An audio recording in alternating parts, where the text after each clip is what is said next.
Hi students, welcome back to our channel Achieve Excellence in Commerce by Mansi Savin. आज हम बहुत ही important definition सीखने जाने वाले हैं, क्योंकि जब तक आप अकाउंट्स की सम कैलकुलेट करते हो तो ये सारी टर्म्स जो है वो आपको आएगी ही आएगी, जैसे कि debtors, creditors, bills receivable, bills payable, outstanding incomes, outstanding expenses, prepaid expense, income receive in advance. तो ये सारी जो होती है चीजें वो आपको हर एक समय मोस्टली आती ही आती है। तो इसका मतलब क्या होता है, कौन सी आपकी करंट एसेट्स है, कौन सी करंट लायबिलिटीज है, वो आपको सब कुछ पता होना चाहिए। तो ये वीडियो देखने के बाद आपके सारे डाउट्स जो है वो क्लियर हो जाएंगे। चलिए, सो वीडियो को एंड तक देखना है, स्किप नहीं करना है। चलो स्टार्ट करेंगे। सबसे पहले डेटर्स किसे कहेंगे। बहुत ही सिंपल है, डेटर्स हम किसे बोलते हैं। तो देखो, आपको पता है कि जब भी हम सेल करते हैं, ठीक है, जब भी हम सेल करते हैं तो ये जो सेल है वो दो तरीके से होता है। ये सेल दो तरीके से होता है, एक तो कैश में सेल करते हैं या तो क्रेडिट में। तो दोनों का मतलब आपको पता है, या तो हम सेल जो है वो कैश में करेंगे या तो क्रेडिट में करेंगे। उसका मतलब क्या है कि ये वाले सेल में आपने कैश ले ली है, ठीक है, या तो आपको कैश मिलेगा या तो आपके बैंक में ट्रांसफर हो जाएगा। दोनों कैश ट्रांजेक्शन होते हैं। और क्रेडिट ट्रांजैक्शन कैसे होते हैं, क्रेडिट सेल कैसे होता है, तो आपने कस्टमर को गुड्स प्रोवाइड कर दिया पर आपने अभी तक पैसे नहीं लिए, ठीक है, तो ये हो जाएगा आपका क्रेडिट ट्रांजैक्शन। आपको अमाउंट फ्यूचर में रिसीव हो जाएगी, ठीक है। तो जो भी कस्टमर जिसको आप क्रेडिट पे सेल करते हो वो आपके डेटर्स होते हैं, ठीक है। उसे हम क्या बोलते हैं, अकाउंट्स की टर्म में डेटर्स बोलते हैं। क्लियर। चलो, बहुत ही सिंपल है, तो डेफिनेशन अच्छे से समझ में आ जाएगी। When a businessman sells goods on credit, ठीक है, बिजनेसमैन जो है जब भी सेल करेगा क्रेडिट पे, ठीक है, किसको हम सेल करते हैं, कस्टमर को, to his own customer, those customers are called as debtors, ठीक है। जो भी वो कस्टमर है उसे हम क्या बोलेंगे, डेटर्स बोलेंगे। तो यहाँ पे आपने सपोज ए को 5000 रुपीज का क्रेडिट पे सेल कर दिया है, तो आपके बिजनेस के लिए एक पर्सन जो है वो डेटर्स हो जाएगा। क्लियर। चलो, बहुत ही सिंपल था। अभी डेटर्स के पास से आपको पैसा लेना होता है, अच्छे से समझना। डेटर्स मतलब कौन, जिसको आपने क्रेडिट पे गुड्स प्रोवाइड कर दिया, मतलब सेल किया। अगर आपने उसको गुड्स प्रोवाइड किया मतलब कुछ भी सेल किया है, तो आपको उसके पास से पैसा लेना है। और अगर आपको कस्टमर के पास से पैसा लेना है तो उससे हम क्या बोलेंगे, असेट। और ये जो पैसा आप लोगे वो शॉर्ट टाइम पीरियड में ले लोगे, मतलब विद इन 1 ईयर ले लेंगे। तो इसके लिए डेटर्स हमारी करंट एसेट्स होते हैं, ठीक है। डेटर्स हमारी करंट एसेट्स होते हैं। अच्छे से रखना है आपको, क्योंकि हमें डेटर्स के पास से पैसा लेना है। क्लियर। चलिए, डेटर्स के अदर वर्ड जो अभी आपको 12th से या 11th के पार्ट 2 में जब भी आप फाइनल अकाउंट्स कैलकुलेट करोगे तब उसके वर्ड जो है सिर्फ डेटर्स नहीं लिखा होगा, ठीक है। Debtors are also known as customer, debtors के जगह पे कस्टमर लिखा होगा तो उसी का दूसरा नाम है डेटर्स। एंड रिसीवेबल्स, देखो रिसीवेबल्स में मोस्टली बहुत सारी चीजें आती है, ऐसा नहीं कि डेटर्स ही आता है। अभी मैं सिखाऊंगी रिसीवेबल्स में क्या क्या आता है, ठीक है। पर जब भी आप फाइनल अकाउंट कैलकुलेट करते हो और अगर आपको रिसीवेबल्स दिया है तो उसका मतलब क्या होता है, डेटर्स ही होता है, ठीक है, डेटर्स होता है। अगर रिसीवेबल फाइनल अकाउंट के लिए अगर आप सम कैलकुलेट कर रहे हो तो रिसीवेबल, कस्टमर या डेटर्स, ये 3 वर्ड, 3 में से कोई भी एक जो है उसका यूज होगा, उस टर्म का यूज होगा। क्लियर।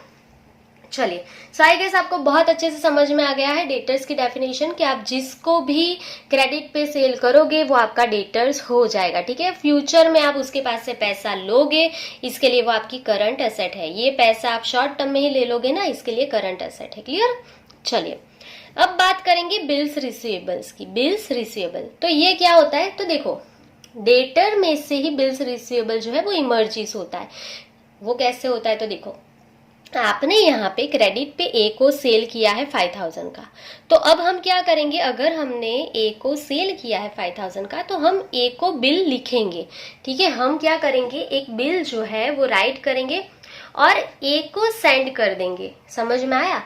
तो ए क्या करेगा, देखो हम क्या करेंगे, बिल राइट करेंगे, ठीक है, हम बिल राइट करेंगे और ए जो है वो बिल को एक्सेप्ट करेगा। समझ में आया। ये बिल आप लिख के किसको भेज दोगे, ए को भेज दोगे। ए जो है ये बिल एक्सेप्ट करेगा कि हाँ मुझे 5000 देना है, वो मैं आपको 10 डेज के बाद या जो भी बिल में लिखा होगा हमने कि 15 डेज के बाद तो वो डेट को आपको ए जो है वो पैसा दे देगा, तो ये एक्सेप्ट करता है ए। तो ये बिल्स रिसीवेबल जो होता है वो क्या होता है, हमारे लिए बिल्स रिसीवेबल है, हमने बिल लिखा, ठीक है, तो हमारे लिए क्या हो जाएगा, रिसीवेबल। अभी देखो अच्छे से समझाती हूँ वापस। तो देखो, bill receivable is a return document. सबसे पहले तो ये आपको लिखना होता है, बिल हम लिखेंगे, कैसे लिखना है, उसके अंदर डेट कैसे लिखते हैं, रेवेन्यू स्टैम्प कैसे लगता है, साइन कहाँ पे होती है, उसका जो भी सारी डिटेल्स है एक्स्ट्रा, वो हम पार्ट 2 में सीखेंगे, क्योंकि हम बिल्स जो है उसके सम करने वाले हैं 11th के ही पार्ट 2 में, ठीक है, तब हम डिटेल में सीखेंगे। अभी सिर्फ हमें डेफिनेशन सीखना है, तो सीखेंगे अच्छे से। सो ये जो बिल्स होता है वो रिटर्न डॉक्यूमेंट होता है। यहाँ पे मोस्टली 2 पार्टीज होती है, ठीक है, one is the bill writer, एक जो होता है वो लिखेगा बिल, और दूसरा जो होता है वो बिल एक्सेप्टर होगा, ठीक है। कौन लिखेगा, जिसको पैसा लेना होता है वो ही बिल लिखता है, ठीक है। ठीक है, मैं वापस रिपीट कर रही हूँ कि जो भी बिल राइट करेगा उसको पैसा लेना होगा, मतलब हमें यहाँ पे पैसे लेने हैं ए के पास, तो बिल हम ही राइट करेंगे, ठीक है, बिल हम ही यहाँ पे लिखेंगे और ए को सेंड करेंगे, और ए जो है वो उस बिल को एक्सेप्ट करेगा कि हाँ मुझे 5000 आपको देना है, वो बिल में हम डेट लिखेंगे, वो डेट को वो पैसा हमें दे देगा, ठीक है। अगर नहीं देगा तो क्या करना है, वो सारी चीजें हम पार्ट 2 में सीखेंगे। चलिए आगे बढ़ेंगे। Where bill writer acquires right to receive certain amount as per predetermined date in future, it becomes receivable, ठीक है। तो यहाँ पे बिल में हम क्या लिखेंगे कि एक डेट लिखेंगे कि चलो 1 month after 1 month after 2 month, हम ऐसी डेट लिखेंगे फ्यूचर की, ठीक है। तो वो डेट को हमें पैसा ए दे देगा, ठीक है, तो ये हमें राइट मिलता है बिल लिखने से। इट बिकम्स रिसीवेबल, हम लिखते हैं तो हमारे लिए ये बिल रिसीवेबल होता है। Bill is a bill receivable for the bill writer, जो भी बिल को लिखेगा, ठीक है, उसके लिए वो बिल रिसीवेबल ही होता है। हर बार अच्छे से समझ लेना, जो भी बिल लिखेगा, हमें पैसा लेना है तो हम ही लिखेंगे, और हमने बिल लिखा है तो वो हमारे लिए बिल रिसीवेबल है। क्लियर। और ये जो बिल रिसीवेबल है इमर्जिस फ्रॉम डेटर्स, हम बिल किससे लिखते हैं, तो डेटर्स को ही लिखेंगे ना, जिसके देखो हमने यहाँ पे ए को क्रेडिट पे सेल किया, तो हम ए को ही बिल लिखेंगे ना, तो ये कहाँ से इमर्जिस होता है, डेटर्स से इमर्जिस होता है, ठीक है, बहुत ही सिंपल था। चलो, बिल्स रिसीवेबल का भी पैसा आपको शॉर्ट टर्म में मिल जाएगा। अगर आपको पैसा मिलेगा तो आपके लिए एसेट है या लायबिलिटी है, तो ऑब्वियसली एसेट है, आपको बिल रिसीवेबल का पैसा मिलने वाला है, ठीक है, तो ये आपके लिए क्या है, करंट एसेट, शॉर्ट टर्म में मिलेगा, इसके लिए हमारे लिए करंट एसेट होती है। क्लियर। चलिए, तो बहुत ही सिंपल था यहाँ पे डेटर्स एंड बिल्स रिसीवेबल। अभी सीखेंगे रिसीवेबल्स किसे कहते हैं और उसमें क्या क्या इंक्लूड होता है। बहुत ही सिंपल है, अभी देखो। तो रिसीवेबल्स मतलब पैसा मिलने वाला होता है। So any amount to be received by businessman in the future from any person और एनी पर्सन्स, ठीक है, एक से आपको पैसा लेना है या एक से ज्यादा पर्सन के पास से आपको पैसा लेना है, so it is known as receivables, ठीक है। आपको बिजनेस ट्रांजैक्शन में फ्यूचर में कोई भी पैसा मिलने वाला होता है एक पर्सन के पास या एक से ज्यादा पर्सन के पास, तो वो हमारे लिए रिसीवेबल हो जाएगा। सो देखो, सबसे पहले तो डेटर्स ही आ गया, उसमें सिर्फ आपको रिसीवेबल दिया होगा सब में, तो उसका मतलब हम डेटर्स ही करेंगे, ठीक है। सो डेटर्स के पास से हमें पैसा लेना होता है, तो वो हमारे रिसीवेबल्स है। बिल्स रिसीवेबल के पैसा भी आपको लेना है, ठीक है, तो ये भी आपके लिए रिसीवेबल है। उसके अलावा 2 चीज अच्छे से लर्न रखना है कि आउटस्टैंडिंग इनकम्स, देखो इसके अलावा आपको अगर आउटस्टैंडिंग यहाँ पे कमीशन है, मतलब आपने कमीशन लेना है किसी के पास से आपको, तो वो भी आपके यहाँ रिसीवेबल्स हो जाएगा, ठीक है। उसके अलावा प्रीपेड एक्सपेंस, अच्छे से लर्न रखना है, प्रीपेड एक्सपेंस, ठीक है, ये आपका रिसीवेबल्स कहलाएगा। आपने अगर किसी को पहले से ही एक्सपेंस पे कर दिया है, ठीक है, आपको सैलरी पे करनी है नेक्स्ट मंथ की, ठीक है, और आपने इसी मंथ को पे कर दी है, तो वो जो है वो आप उसको अभी के लिए असेट कंसिडर करोगे। तो ये सारी जो चीजें यहाँ पे लिखी है अच्छे से लर्न रखना है, ये सारी चीजें आपकी करंट असेट है, कभी भी इसको भूलना नहीं है। Debtors current asset, bills receivable current assets, outstanding income मतलब आपको पैसा मिलने वाला है, आपने वर्क कंप्लीट कर दिया है या सर्विस आपने दे दिया है या आपने गुड्स प्रोवाइड कर दिया है ना, तो उसके बदले में जो भी पैसा मिलने वाला है वो आपका एसेट कहलाएगा। सो करंट एसेट है आउटस्टैंडिंग इनकम। और प्रीपेड एक्सपेंस, आपने पहले से ही पे कर दिया एक्सपेंस नेक्स्ट मंथ का या नेक्स्ट ईयर का, तो वो अभी के लिए आपके लिए असेट हो जाएगा, करंट एसेट। क्लियर। वो एक्सपेंस जो है वो नेक्स्ट ईयर के लिए बनेगा, इस साल के लिए तो वो आपकी करंट एसेट्स ही कहलाएगा। क्लियर? चलिए, तो यहाँ पे एक भी मिस्टेक नहीं होना चाहिए, ये आपको पूरा क्लियर हो जाना चाहिए और ध्यान जो है यहीं पे रखो, इधर उधर मत देखा करो। जब भी पढ़ने बैठते हो तो पूरा फोकस यहीं पे रखना है। चलिए, कुछ डाउट है तो कमेंट सेक्शन में लिखते जाना है। चलिए नेक्स्ट, अभी हम देखेंगे क्रेडिटर्स किसे बोलते हैं। डेटर्स एंड क्रेडिटर्स सिमिलर ही होगा। डेटर्स जो होते हैं वो कौन होते हैं? जिनको आप क्रेडिट पे सेल करते हो। तो अगर हम क्रेडिट पे सेल करते हैं किसी को, तो वैसे हम क्रेडिट पे परचेज भी तो करते हैं ना। तो हम परचेज करेंगे, दो तरीके से परचेज होता है, कैश से एंड क्रेडिट से भी। तो अगर आपने परचेज किया और उसका पैसा दे दिया तो कोई इश्यू है ही नहीं, आपने पे कर दिया।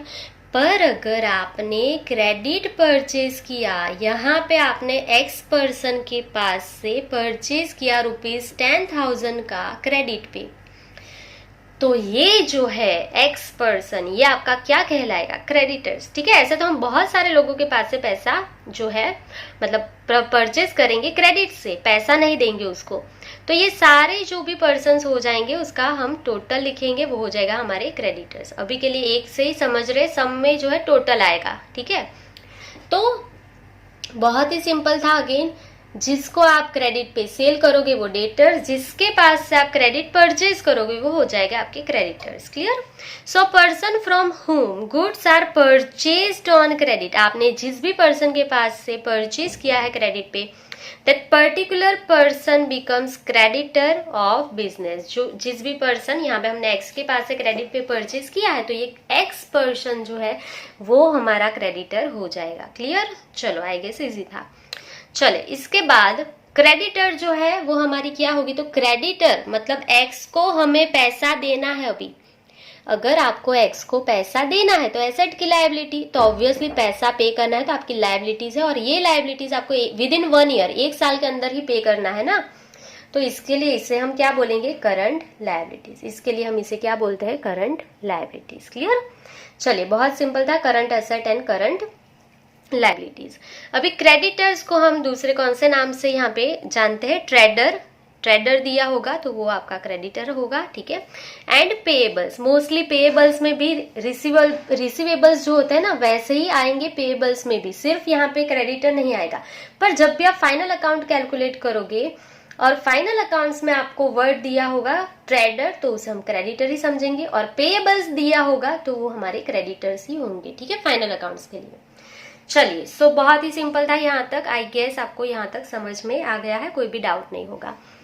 चलिए, तो बिल्स रिसीवेबल सीखा, वैसे ही है बिल्स पेएबल। यहाँ पे मैंने गलती से रिसीवेबल लिख लिया था तो मैंने करेक्ट कर लिया है पेएबल। ठीक है, सो बिल्स पेएबल क्या होता है? तो same.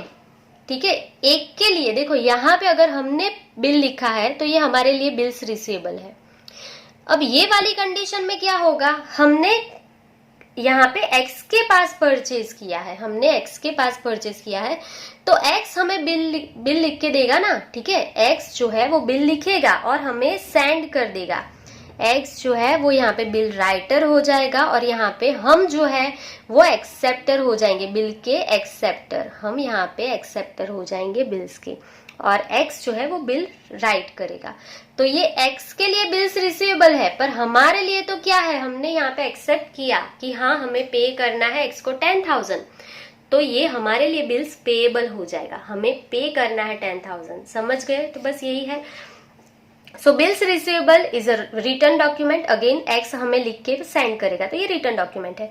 Where there are 2 parties, देखो कभी कभी बिल्स रिसीवेबल बिल्स पेएबल में 3 पार्टीज भी आएंगी। कैसे आएगी वो हम पार्ट 2 में सीखेंगे।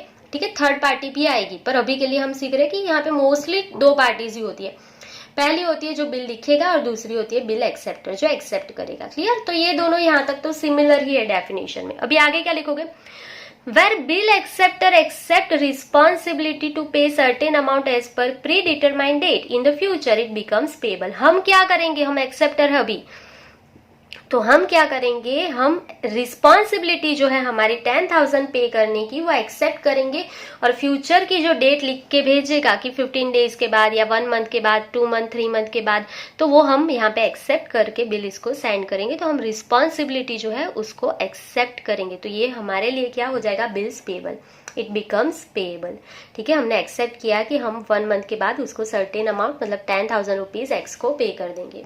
सो bill is a bills payable for the bill acceptor. जो एक्सेप्ट करता है उसके लिए वो पेएबल होता है, जो राइट करता है, ठीक है, जो बिल लिखता है उसके लिए वो क्या होता है, बिल्स रिसीवेबल होता है। अच्छे से लर्न कर लेना, अभी से कर लेना, ताकि पार्ट 2 जब सीखोगे, बिल्स के सम लिखोगे तो पता ही नहीं चलता कि किसके लिए बिल्स रिसीवेबल है, किसके लिए पेएबल्स है। क्यों? क्योंकि आपने फर्स्ट लेसन में अच्छे से ध्यान ही नहीं दिया होता है। क्योंकि हाँ, डेफिनेशन तो 3 मार्क्स के लिए आती है ना, तो उतना ही प्रिपेयर करोगे, पर ये लॉन्ग टर्म के लिए है। अकाउंट्स ऐसा नहीं है कि सिर्फ आप वेटेज देख के ही प्रिपेयर करोगे, तो अच्छे से समझते जाओ। चलो, generally bills payable emerges from creditors. ठीक है, बिल्स पेएबल कहाँ से मोस्टली आता है, क्रेडिटर्स से। मतलब हमने जिसके भी पास से क्रेडिट परचेज किया है वो हमें बिल लिखेगा और हमें यहाँ पे एक्सेप्ट करना है, तो ये कहाँ से आता है, क्रेडिटर्स से। और बिल्स पेएबल, आपको पता है आपको पे करना है 10,000, तो एसेट और लायबिलिटी, तो ऑब्वियसली लायबिलिटी। शॉर्ट टर्म में पे करना है तो करंट लायबिलिटी, ये करंट असेट, ये करंट लायबिलिटीज। यहाँ पे पैसा मिलेगा तो असेट, यहाँ पे करना है तो लायबिलिटीज। यहाँ पे भी डेटर्स मतलब कस्टमर के पास से पैसा मिलेगा तो करंट असेट, और यहाँ पे आपको क्रेडिटर्स को पैसा पे करना है तो करंट लायबिलिटीज। क्लियर? चलिए, कमेंट सेक्शन में लिखते जाओ कैसा है concept, debtors, creditors, bills receivable, bills payable, definition अच्छे से समझ में आ रही है, नहीं आ रही है? ठीक है, और अच्छे से लिख लेना नोटबुक में, लॉन्ग टर्म के लिए आपको लर्न रखना है ये सारी चीजें। चलिए, इसके बाद सीखेंगे पेएबल्स किसे कहते हैं। तो जिन जिन लोगों को आपको अमाउंट पे करना है वो आपके पेएबल्स हो जाएंगे। तो any amount to be paid by the business person या businessman in the future to any person और any persons is known as payables. ठीक है, आपको जो भी अमाउंट पे करना है, ठीक है, या एक पर्सन को या उससे ज्यादा, एक से ज्यादा पर्सन्स को, तो वो आपके पेएबल्स हो जाएंगे। तो उसमें देखो, सबसे पहले तो आपको क्रेडिटर्स को पे करना है। अगर उसने बिल लिखा है तो बिल्स पेएबल का पैसा पे करना है, तो ये दोनों तो आएंगे, क्रेडिटर्स एंड बिल्स पेएबल तो आएंगे ही आएंगे। जो लर्न करना है अच्छे से, यहाँ पे देखना आउटस्टैंडिंग एक्सपेंस, मतलब अगर आपने एक्सपेंस अभी तक पे नहीं किया है, आपने सैलरी नहीं पे की, वेजेस नहीं पे किया, कमीशन पे नहीं किया, रेंट पे नहीं किया, कुछ भी नहीं पे किया, तो वो सारी चीजें आपकी पेएबल्स कहलाएगी। समझ में आया? ठीक है, आउटस्टैंडिंग एक्सपेंस मतलब आउटस्टैंडिंग सैलरी, आउटस्टैंडिंग वेजेस, वो सारी चीजें आपको पे करनी है, तो वो आपके पेएबल्स में आएगी। अच्छे से लर्न रखना है यहाँ से ये दोनों चीजें, यहाँ पे मिस्टेक ज्यादा होती है। और यहाँ पे जो है इनकम रिसीव्ड इन एडवांस, यहाँ पे बहुत से बच्चे 12th तक गलती करते हैं। ठीक है, और कुछ कुछ को तो 12th के बाद भी समझ नहीं आता कि इनकम रिसीव्ड इन एडवांस जो है वो हमारी करंट लायबिलिटी होती है। क्योंकि क्या समझते हैं ना लोग कि इनकम रिसीव्ड इन एडवांस मतलब पैसा आपको एडवांस में मिल गया, पैसा मिल गया तो एसेट है। सब लोग क्या समझते हैं, पैसा मिल गया तो एसेट है, पर ऐसा नहीं होता है। अगर आपको पैसा एडवांस में मिला है तो वो आपकी लायबिलिटी होती है। अब वो कैसे होती है, तो देखो एक सिंपल एग्जांपल लेते हैं कि सपोज आपको एक ऑर्डर मिला है, गुड्स प्रोवाइड करना है, आपको एक ऑर्डर मिला है, आपको गुड्स प्रोवाइड करना है, और ये गुड्स प्रोवाइड करना है आपको सपोज 1 लाख रुपीज का, आपको 1 लाख रुपीज का गुड्स प्रोवाइड करना है, आपको ऑर्डर मिला है। उसके लिए आपको एडवांस में मिल गया, आपको उसके लिए ये 1 लाख रुपीज जो है उसका गुड्स आपको प्रोवाइड करना है, उसके लिए आपको एडवांस रिसीव्ड हो गया। यहाँ पे समझो 90,000 का पेमेंट उसने कर दिया। ठीक है, 90,000 का पेमेंट उसने एडवांस में कर दिया, तो ये आपके लिए असेट नहीं होती है, ये आपकी लायबिलिटी हो जाएगी। कैसे? तो अगर उसने एडवांस दिए है 90,000 तो आपको उसको गुड्स प्रोवाइड करना ही पड़ेगा। जब तक आप उसको गुड्स प्रोवाइड नहीं करोगे तब तक ये पैसा आपकी लायबिलिटी होती है। क्योंकि अगर अभी तक आपने उसको गुड्स प्रोवाइड नहीं किया है या तो सर्विस जो है वो प्रोवाइड नहीं की है। ठीक है, यहाँ पे हमने गुड्स का एग्जाम्पल लिया था। तो अगर आपको किसी भी चीज के लिए मतलब सर्विस प्रोवाइड करने के लिए या गुड्स प्रोवाइड करने के लिए अगर आपको एडवांस मिलता है, तो जब तक वो आप वर्क पूरा नहीं कर लेते, कंप्लीट नहीं कर लेते, तब तक वो आपकी लायबिलिटी होती है। तो हर बार लर्न रखना है, मोस्ट इंपॉर्टेंट है, इनकम रिसीव इन एडवांस, अगर आपको पैसा एडवांस में मिलता है तो वो आपकी लायबिलिटी है और ये पैसा हमें विद इन 1 ईयर पे करना होता है। तो ये सारी चीजें हमारे लिए करंट लायबिलिटीज है, भूलना नहीं है। अगर मैं डेटर बोल रही हूँ तो आपको क्विकली बोलना है करंट एसेट, अगर बिल्स रिसीवेबल करंट एसेट, अगर creditor current liabilities, bills payable current liabilities, outstanding income current asset, prepaid expense पहले से पे कर दिया तो एसेट, आउटस्टैंडिंग एक्सपेंस पे करना बाकी है तो liability, income received in advance पैसा मिल गया, वर्क बाकी है, पैसा मिल गया उसको, उसका जो वर्क है वो करना बाकी है, मतलब लायबिलिटी, करंट लायबिलिटीज। क्लियर? चलिए, सो आई गेस आपको बहुत अच्छे से समझ में आ गया है कॉन्सेप्ट, आपको कोई भी डाउट नहीं होगा। चलिए, समझ में आ गया है तो भी कमेंट सेक्शन में लिख देना ऑल क्लियर। अगर नहीं समझ में आया है तो डाउट्स जो भी होगा वो आप कमेंट सेक्शन में लिख सकते हो। चलिए, इसके अलावा कोई भी डाउट्स होता है तो इंस्टाग्राम आईडी mansi23 पे भी कांटेक्ट कर सकते हो। आज के लिए बस इतना ही। Thank you for watching, keep learning, take care.